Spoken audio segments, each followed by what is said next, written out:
biyen meneh. Yang saya ulang yang kemarin, dampaknya sudah sangat ke lini yang sangat bawah sekali. Jangankan perusahaan besar, perusahaan kecil-kecil udah rontok semua, Mas. Udah nggak bisa ngapa-ngapain. Ya benar-benar. UMKM, Cilok sudah rontok semua sekarang, mau jualan apa lagi, udah nggak ada traffic. Kalau kemarin hilir mudik Gojek yang di perumahan saya aja yang ngantar sudah nggak ada lagi, GoFood-nya udah minim sekali. Bukan berarti ya Sudah menipis kali, Pak.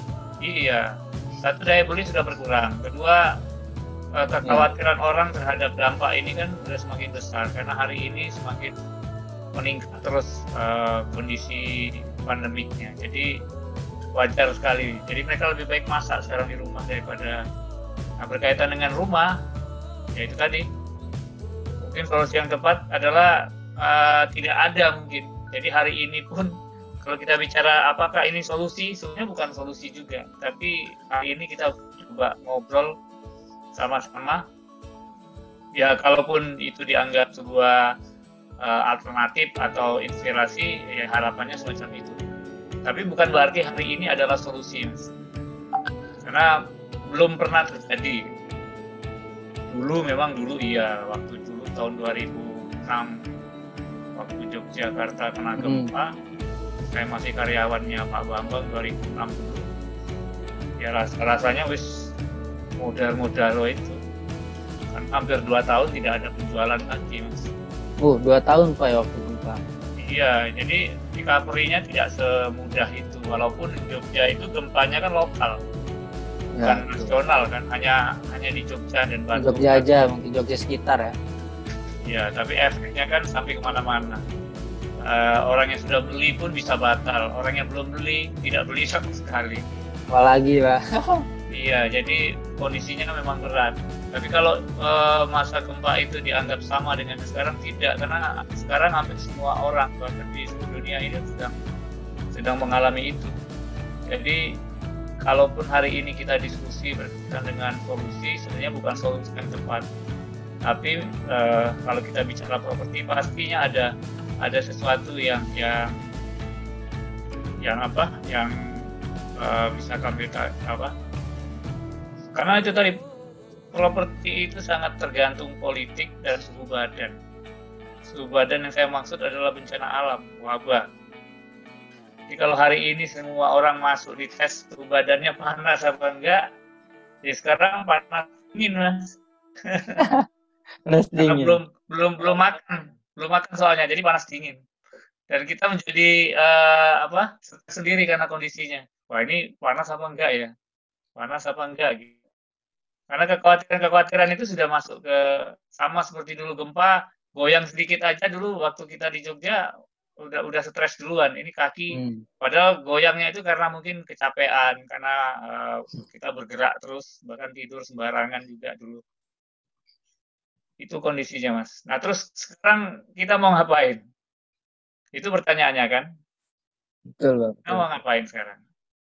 Kalau kita berdiam diri ya sama aja semacam ini. Kalau kita juga ngawur, keluar sembarangan, nggak jelas juga, kondisinya sekarang bukan apa, kita bisa menjadi carrier sekarang ini, bisa jadi kena semua dan bahaya. Hari ini meningkat terus yang berdampak, dan ini mengkhawatirkan sebenarnya. Itu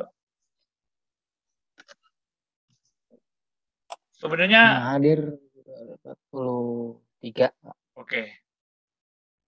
Yang harus kita lakukan sama seperti yang saya sampaikan kemarin, analisa pasar harus kita ulang lagi, Mas. Apakah pasar sekarang itu masih bagus atau tidak, atau sudah tepat apa tidak, atau ini menyangkut 4P tadi itu, konsep produknya, terus pendekatan pricing-nya, pola promosinya, kalau sudah lokasi, atau banyak hal. Nah, ini yang harus diulang lagi, analisa kelayakannya. Loh, kok bisa gitu? Lah iya, karena kita sudah tidak bisa paksakan sekarang. Bisa jadi pasar kita saat ini memang tidak masuk ke level ini, harus kita turunkan levelnya tanpa harus mengurangi kualitas dan lain-lain. Atau pricing-nya. Banyak sekarang orang mengkoreksi pricing-nya. dengan memberikan diskon, dengan memberikan banyak hal terkait dengan itu, bonus-bonus, semua biaya akad, biaya apa diinkludkan di situ, hanya untuk sebenarnya ujung-ujungnya adalah mengurangi pricing. Itu juga salah satu cara juga untuk menganalisa pasarnya. Kemudian strategi harga juga harus kita cek lagi ulang. Target pasarnya harus diluruskan lagi. Apakah kemarin ke A itu sudah benar, geser ke B, atau ke C juga salah atau tidak gitu. Nah, dari sini semua ya sebagai marketing harus kita susun ulang lagi rencana marketing. Anggap aja sampai bulan Desember inilah pertimbangannya. Jadi ada masih berapa bulan nih? September, Oktober, November, Desember. Ada 4 bulan. Kita susun ulang bagaimana strategi pemasaran, rencana-rencana yang berkaitan dengan budget juga di situ. Karena aktivitas marketing kalau tidak diiringi dengan budget juga, ya sama aja. Jadi tanpa aktivitas juga. Tapi budget juga harus dipertimbangkan, jangan sampai kita juga tanpa perencanaan bahkan uang keluar semua. Over itu Pak. Iya, artinya semuanya harus dipertimbangkan secara matang dan disusun lagi minimal 4 bulan ke depan sampai Desember. Nanti kemudian dievaluasi lagi 3 bulan, terus begitu. Nah, mudah-mudahan selama Agustus ini nanti kita masuk sampai ke penyusunan marketing plan, mungkin di bulan terakhir masuk ke konten gitu. Nah, ini saya ulang lagi dari sesi kemarin. Jadi ada banyak faktor untuk menganalisa pasar. Pertama, harus ada data kompetitor, itu wajib. Jadi kita kumpulkan lagi data kompetitor sama seperti dulu kita merencanakan konsep-konsep di awal. Jadi data kompetitor harus kita lihat lagi, kumpulkan brosur, kumpulkan data dan lain-lain, kita lihat pergerakan mereka seperti apa gitu. Kayak hari ini di Jogja sedang ada pameran tuh di Mall Amplas itu. Dicek lagi apa yang menjadi andalan mereka per hari ini. Terus apa yang mereka tawarkan. Ini penting juga, bukan untuk menyaingi mereka tidak, tapi ingin melihat aja perkembangan terakhir seperti apa. Kalau tidak secara offline ya lakukan analisa secara online. Sekarang gampang kan, masuk ke marketplace dan lain-lain. Terus produk apa? Apakah produk kita sekarang sama dengan produk kompetitor? Kita harus lihat juga plus minusnya itu apa, di mana. Apakah kita menemukan inovasi produk baru dan lain. Nah, ini juga penting juga. Tapi yang saya kembali itu awas, tidak semua keuntungan besar menjadi tolak ukur dalam analisa pasar. Artinya, analisa pasar ini hanya untuk menyesuaikan kondisi per hari ini. Kira-kira memungkinkan apa tidak? Dari hari Sabtu kemarin ketika materi marketing tanpa jualan kemarin, besok paginya banyak juga teman-teman yang jawab, Pak, bagaimana menggerakkan pasar teman-teman sekarang? Sebenarnya banyak pola gitu. Bahkan di file saya ada 25 cara untuk melakukan strategi promosi yang efektif dan lain-lain. Tapi ya harus disesuaikan juga dengan kondisinya. Jika Anda yakin masih bisa cepat jualan, marginnya tipis saja no problem sekarang kondisinya. Tapi jika belum yakin cepat, ya itu normatif ya.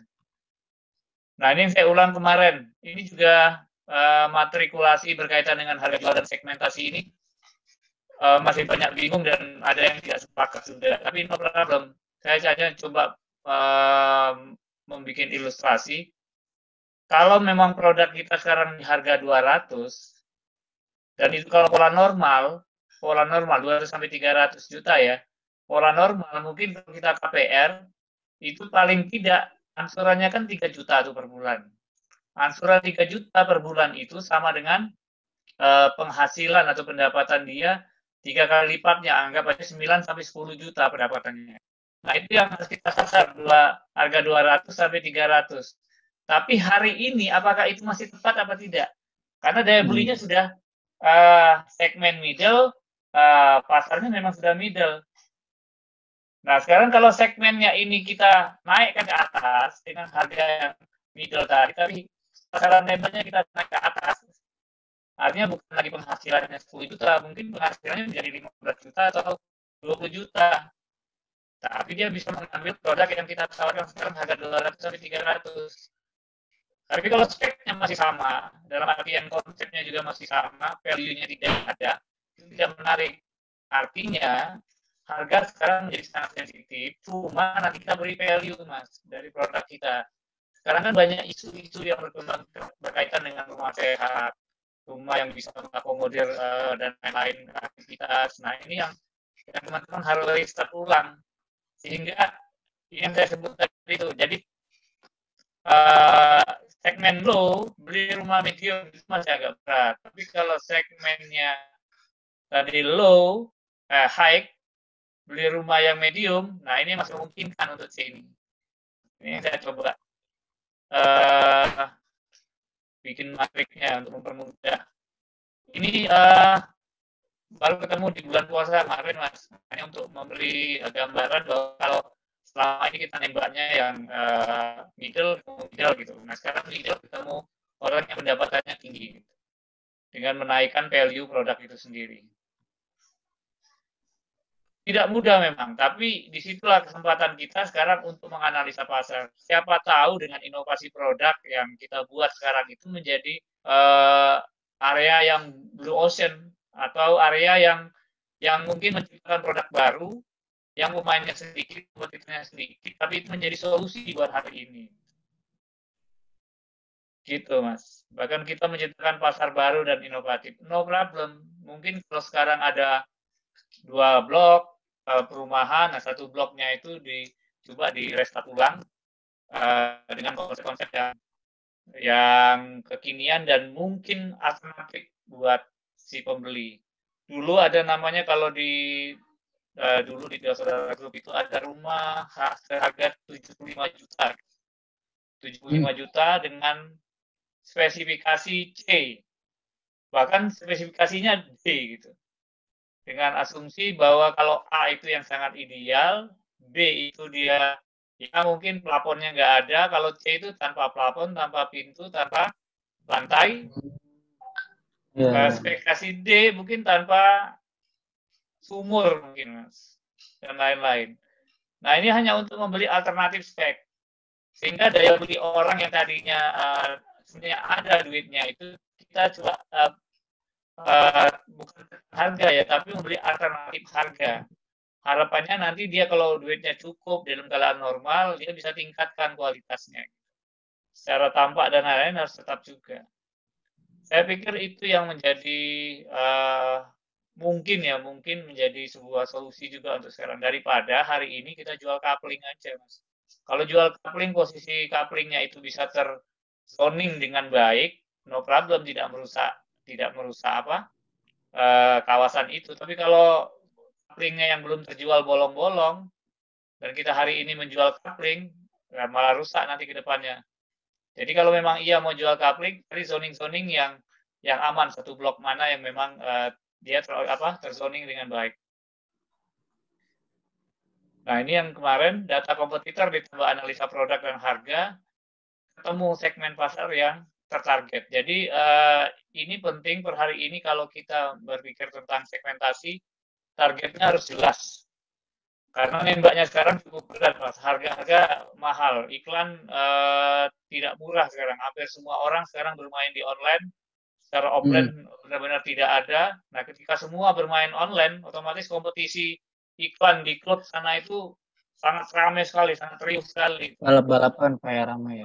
Iya, bahkan dia sikut-sikutan. Kalau kita tidak tertarget dengan baik, akan mubazir lah. Ini bikin lelah.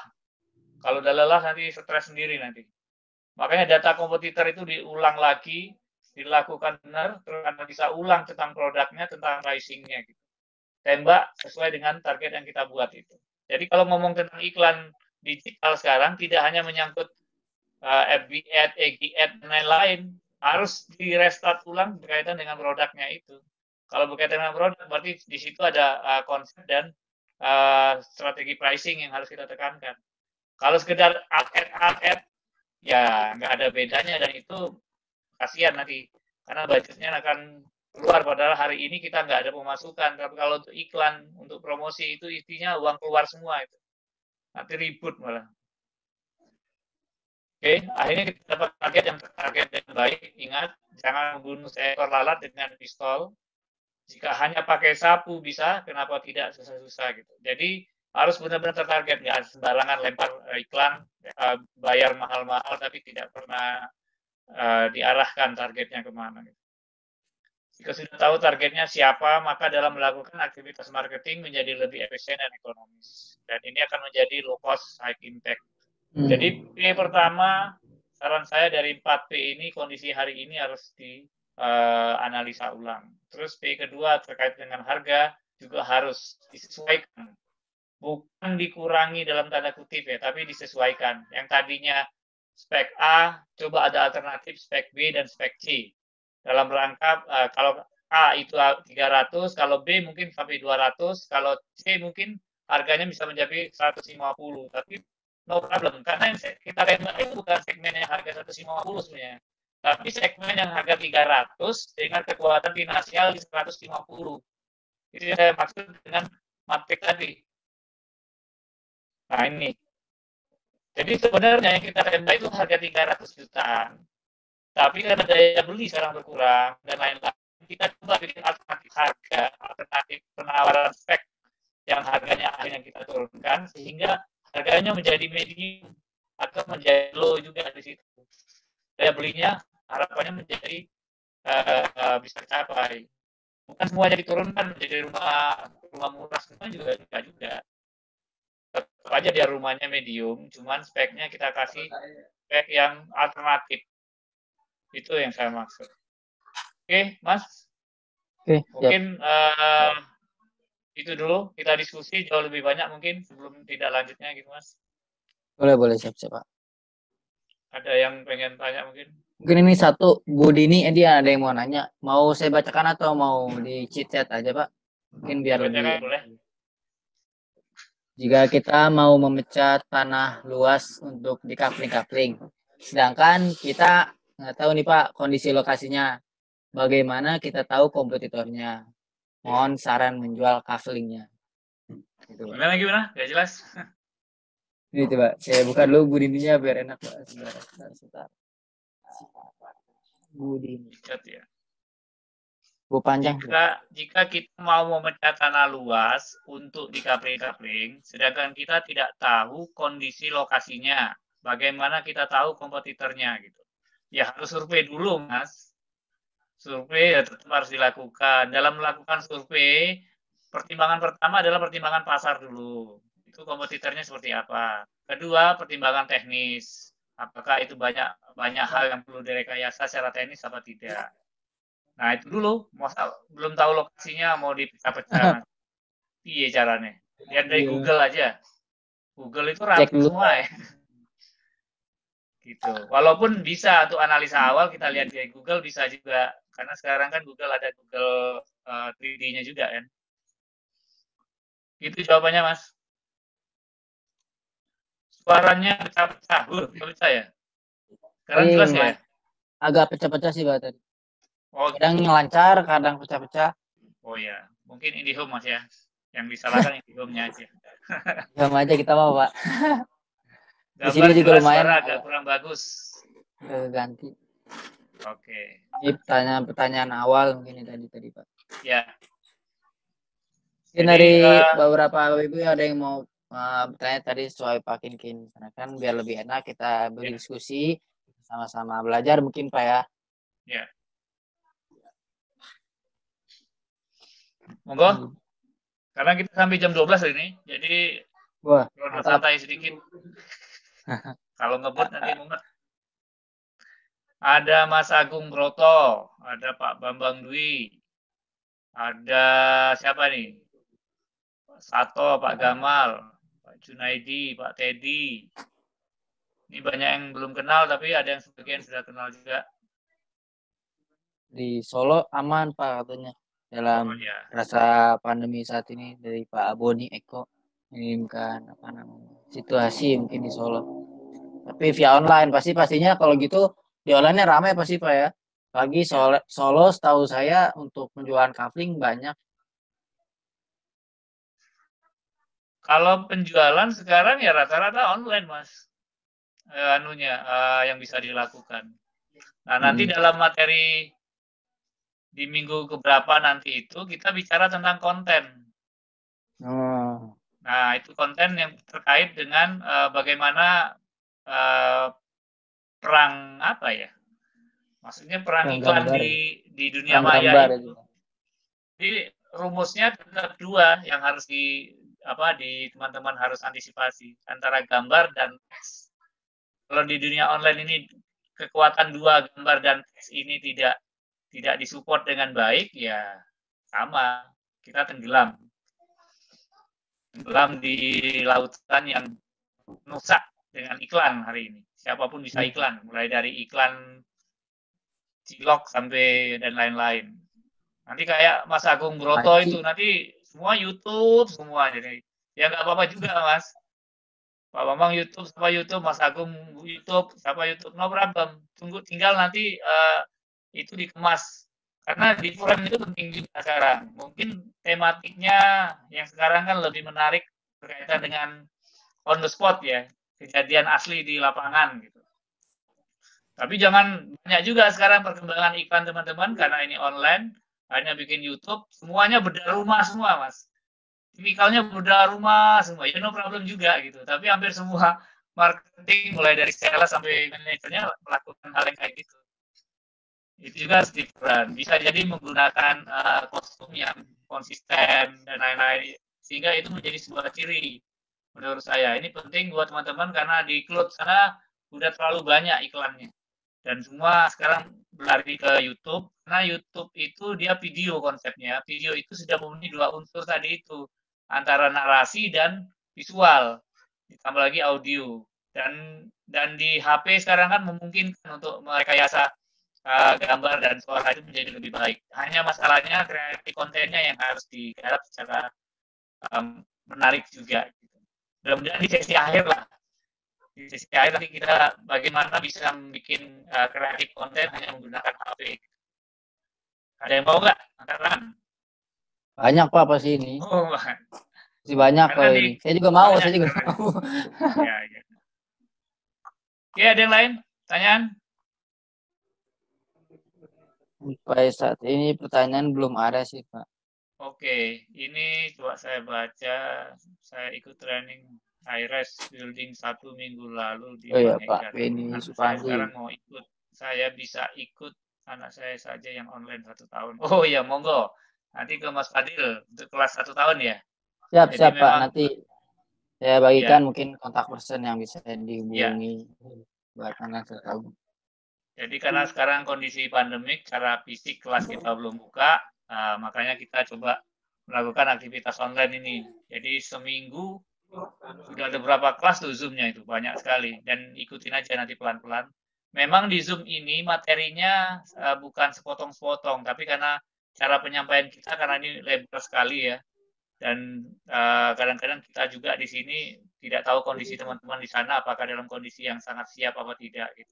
Tapi intinya yang bisa kita lakukan adalah kita aktifkan semua panca indera, Mas. Salah satunya adalah indera pendengaran ini. Jadi terima aja lah gitu. Pasti akan berguna pada saatnya gitu. Jadi kalau hari ini teman-teman tidak mengupgrade dalam tanda kutip mendengar aja susah ya berat juga. Tapi sekali lagi apa yang kita sampaikan per hari ini bukan sebuah solusi yang tepat, itu penting. Artinya tidak juga saya katakan ini yang tepat, tidak. Teman-teman diajak berpikir sekarang. Berpikir itu kreativitas dibutuhkan hari ini. Tidak hanya gerak dan nekat saja, tapi semuanya dipertimbangkan. Setiap kita mau iklan, setiap kita menyebar broadcast dan lain-lain harus cermat sekarang. Feedbacknya seperti apa gitu. Nah, kalau feedbacknya menjadi minim, contoh kayak kita menyebar sebuah status di WA gitu ya, kita lihat responnya, lo kok cuma 3, 4, gitu, ini kok banyak banget. Nah, kita pelajarin apa yang bikin dia banyak itu. Dan masing-masing orang sekarang itu tidak hanya dilihat, kalau dulu kondisi normal, saya sampaikan teman-teman, jangan melakukan personal branding, tapi lakukan dulu corporate brandingnya gitu. Artinya secara corporate kita, tapi hari ini kemampuan personal branding teman-teman sedang diuji nih hari ini. Mas Fadil dengan gayanya, Mas Agung dengan gayanya, Pak Gamal dengan gayanya, terus siapa-siapa dengan gayanya ini harus dikeluarkan hari ini, Mas. Kita punya kesempatan online yang cukup banyak. Teman-teman punya eksperimen yang cukup banyak per hari ini, lakukan. Yang penting setelah itu dilakukan evaluasi gitu. Apapun yang dilakukan teman-teman, posisinya apapun hari ini, entah itu di level sales, level manager, di level direktur, bahkan siapapun sekarang yang bisa teman-teman lakukan. Ini kesempatan banyak kita untuk men-trial. Trial semua aja, no problem. Seminggu lakukan evaluasi, seminggu lakukan evaluasi. Sama aja seperti kita kalau keadaan normal, kita nyebar brosur lah hari ini. Lakukan aja itu. Coba teman-teman cek di timeline saya di Facebook.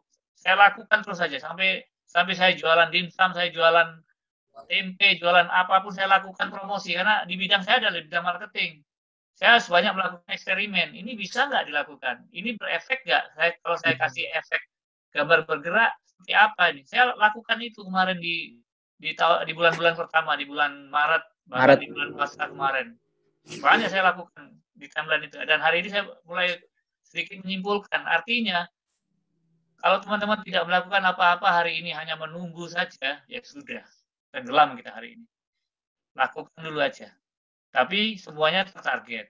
Karena kalau materi hari ini kita bicara marketing, pertanyaannya kan, apa yang kita marketingin hari ini? Gitu. Apakah orang sekarang percaya bahwa produkmu ini bagus? Dia produk properti itu harus kondisinya bisa disaksikan secara real gitu. Kalau kita ajak orang ke lokasi sudah tidak mungkin sekarang. Tapi teman-teman harus percaya bahwa yang dia beli properti itu tidak hanya secara physically sebenarnya, tapi ada emosional. Bisa nggak itu dia beli produk itu bukan hanya karena produk itu dalam tanda kutip saya bagus, saya suka atau saya senang aja, tapi dia sangat interest dengan siapa yang menjual gitu. Hati-hati sekarang. Jadi kalau teman-teman punya media sosial hari ini, ya jangan melakukan hal-hal yang cukup merugikan karena itu akan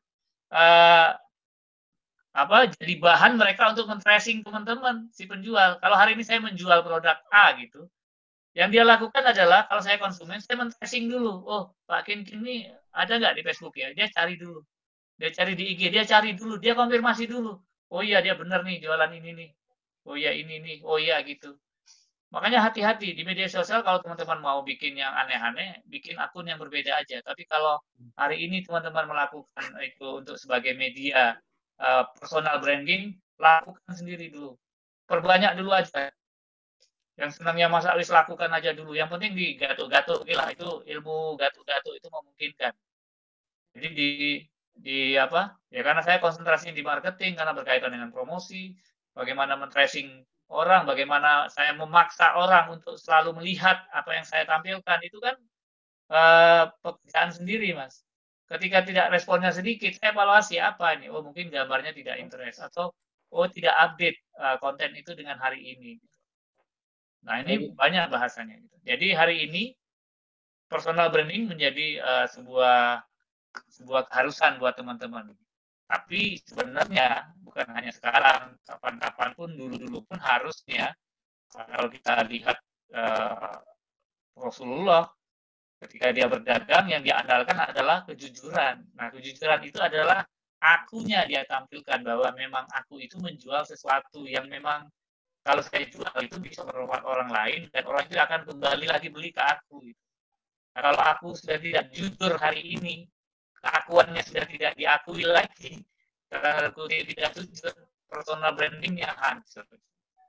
Jadi memang apapun posisinya, apalagi dalam posisi marketing, kondisi per hari ini, tatap muka hanya sejarak 30 cm sekarang. Kalau dulu mungkin jaraknya mungkin satu meja, sekarang kan dekat sekali dengan HP teman-teman kan. Jadi konsumen sudah sangat dekat dengan kita. Yang dia lihat itu bisa jauh dalam, tidak hanya mukanya ini. Tapi profil kita dia bisa tahu persis apa yang teman-teman lakukan di media sosial, di akun-akun yang teman punya. Gitu. Nah ini hati-hati. Saya pikir itu. Selain tadi ya, jadi analisa pasar tadi berkaitan dengan produknya sendiri. Kedua, kalau teman-teman beriklan hari ini, coba hati-hati dalam melakukan branding. Kalau salah nanti fatal lagi. Itu pertanyaan lagi, Din. Ini ada saya membuat 9 tapi berbeda. Oh siapa ini? Mas Ahmad Saifullah. Ya, tapi rata-rata hanya bertahan nggak lama. Adakah training digital marketing dan lain-lain membangun branding. Itu tadi, branding tidak bisa dibangun dalam sekejap, Mas. Itu butuh waktu dan butuh konsistensi. Ini yang berat. Kadang-kadang dalam mencari bentuk di awal kita belum bisa konsisten, no problem juga. Tapi dalam rangka membrandingkan diri kita harus mempunyai ciri dulu di awal. Apa andalan kita? Itu dulu yang harus di. Perkara yang lain-lainnya ada perubahan, penyesuaian itu standar gitu. Digital marketing itu salah satu media yang teman-teman bisa lakukan. Sama seperti dulu adanya bot, adanya brosur, ada koran, ada majalah. Tapi sekarang medianya adalah media digital. Prinsipnya sama semua, hanya medianya berubah. Apalagi sekarang satu-satunya media hanya digital. Jadi bukan berarti teman-teman, maksud saya gini, ketika teman-teman masuk ke dunia digital itu prinsip marketing, promotion, dan lain-lain itu tetap kembali ke prinsip 4P itu, Mas. Jadi kalau produknya tidak menggarap secara benar, produk properti itu ada dua aspek, legalitas dan kualitas. Itu tidak digarap secara benar, apapun yang teman-teman lakukan, entah itu berbayar, iklannya, dan lain-lain, juga tidak berpengaruh besar. Jadi hati-hati di produk itu penting. Produk dua unsur ya, legalitas dan kualitas. Pricing tadi itu kita harus lakukan pendekatan harga yang bukan murahan tapi memberi alternatif harga sehingga orang bisa segera melakukan hari ini dengan aspek risk seperti tadi itu dan lain-lain. Ini dari Mas Boni Eko di Solo ya kalau nggak salah ya. Di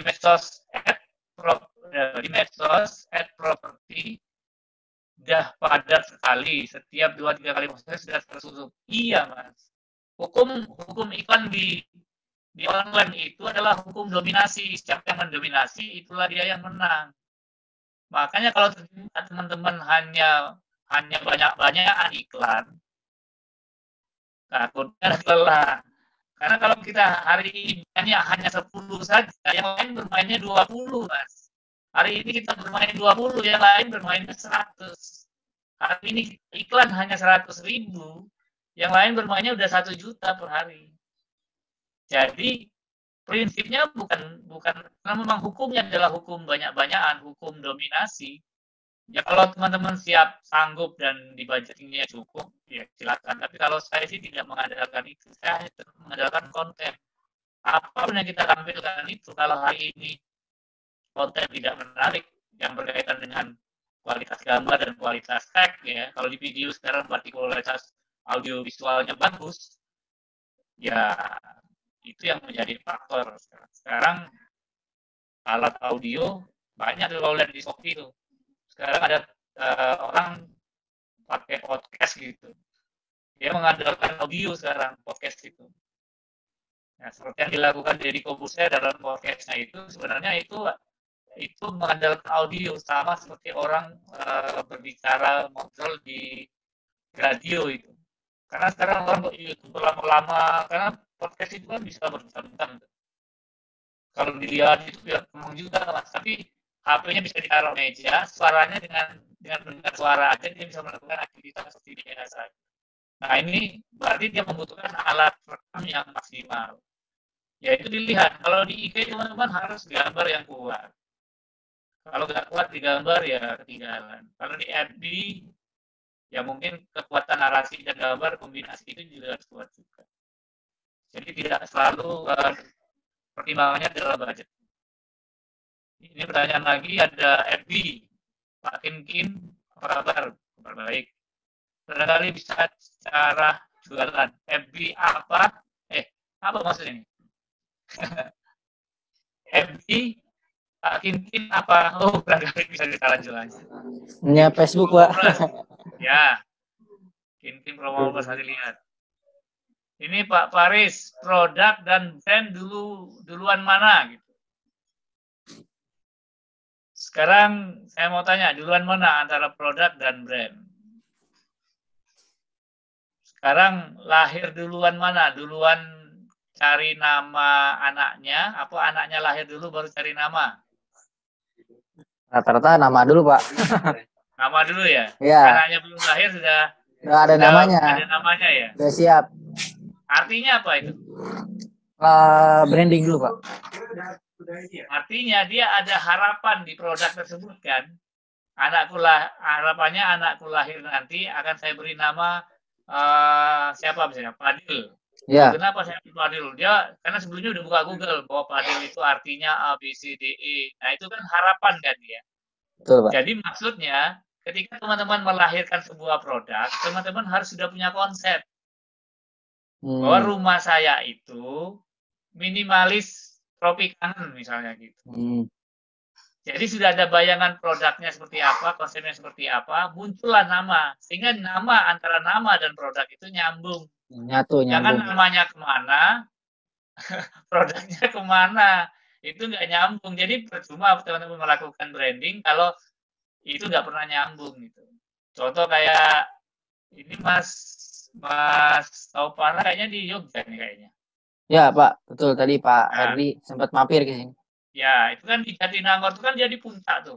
Itu namanya pas banget tuh, panorama. Karena bisa melihat panorama dia dari atas puncak itu, pemandangan di bawahnya mungkin sampai 200 derajatan lebih tuh.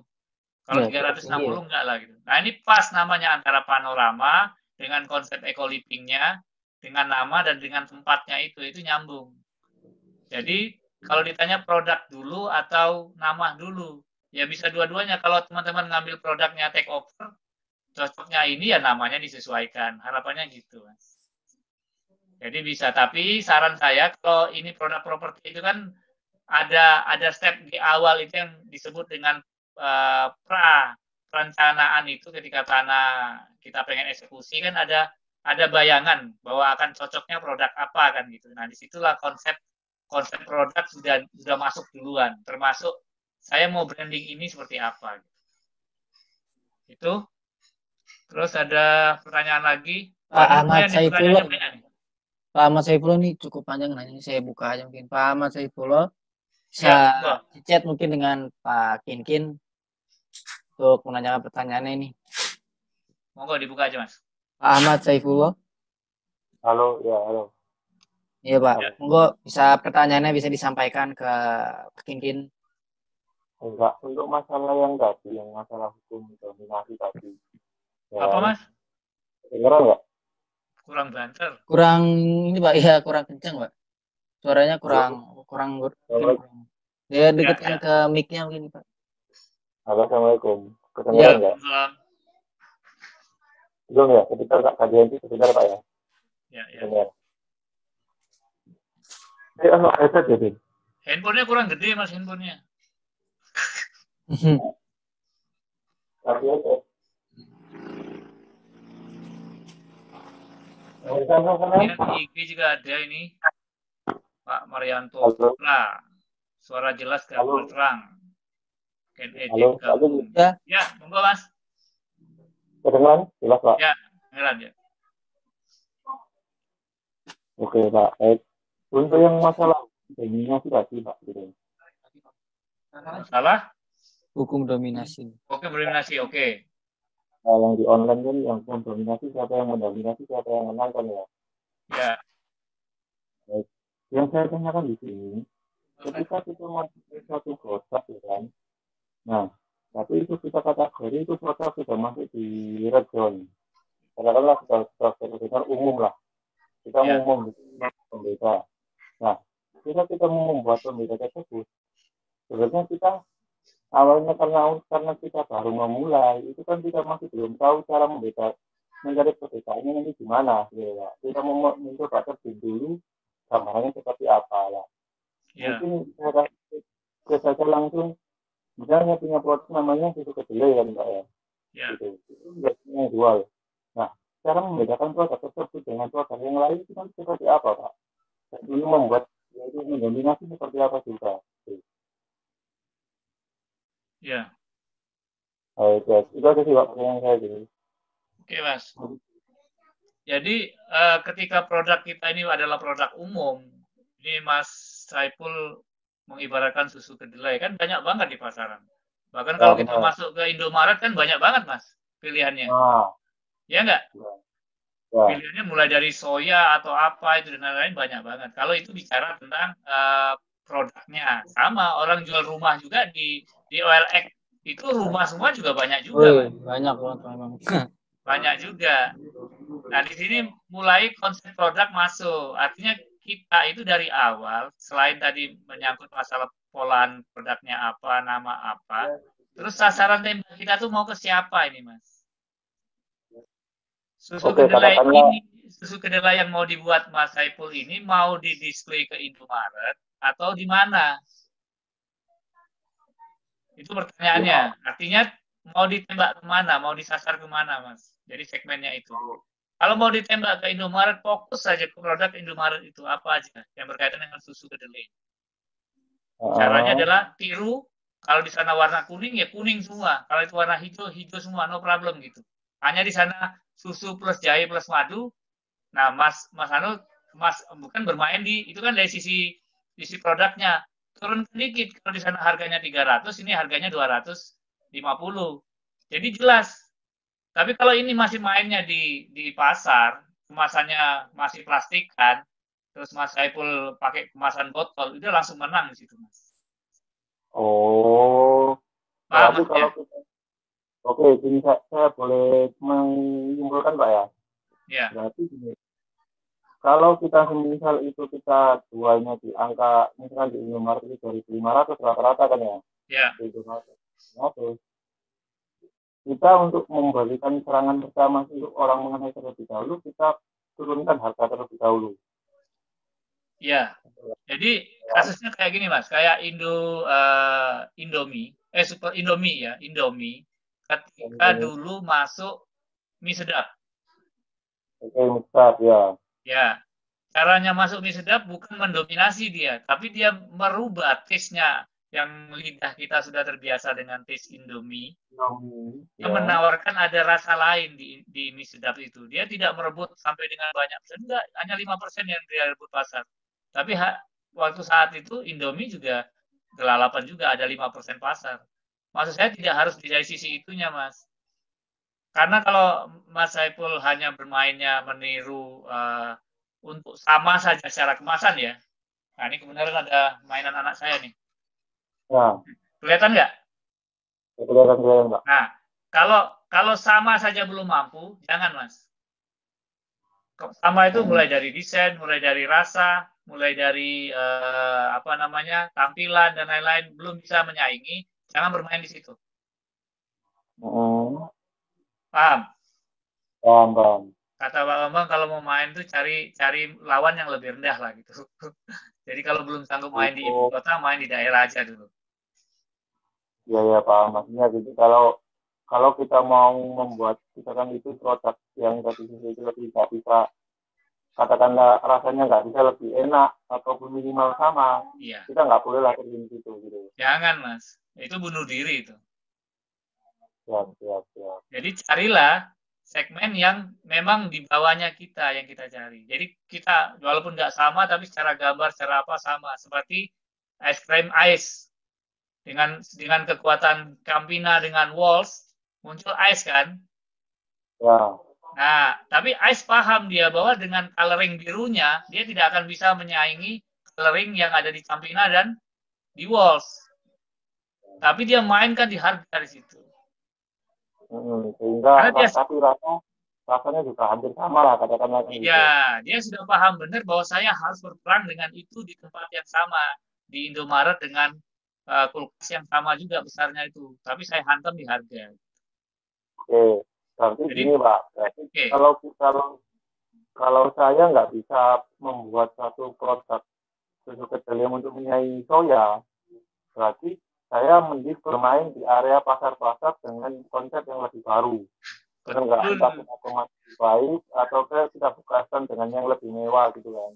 Iya, sekarang kan kalau bicara soya kan masih bungkusan plastik Mas dan lain-lain. Mas Saiful kemas dengan sama seperti yang pasaran gede yang bagus, yang brand bagus ditiru aja apa adanya. Tapi segmen tembak pasarnya diturunkan. Ini sama seperti di properti juga. Jadi kalau teman-teman main menjadi kompetitor di properti, udah tahu kompetitornya main di situ, tapi kita pengen niru apa adanya tapi secara kualitas kita rendah, legalitas belum selesai juga, visual jelek dan lain-lain, ya jangan, lebih baik cari tempat lain atau di situ sudah langsung tahu kita, oh iya, saya kualitas bisa jaga, tapi saya bisa atur nih, karena tidak punya kolam renang, saya punya kolam renang gitu. Karena dia bermain git pakai kuda, saya pakai kelinci gitu. Oh ya, Pak. Saya tanya satu kali lagi boleh nggak Pak? Saya Ya, nggak apa-apa ya? Ya.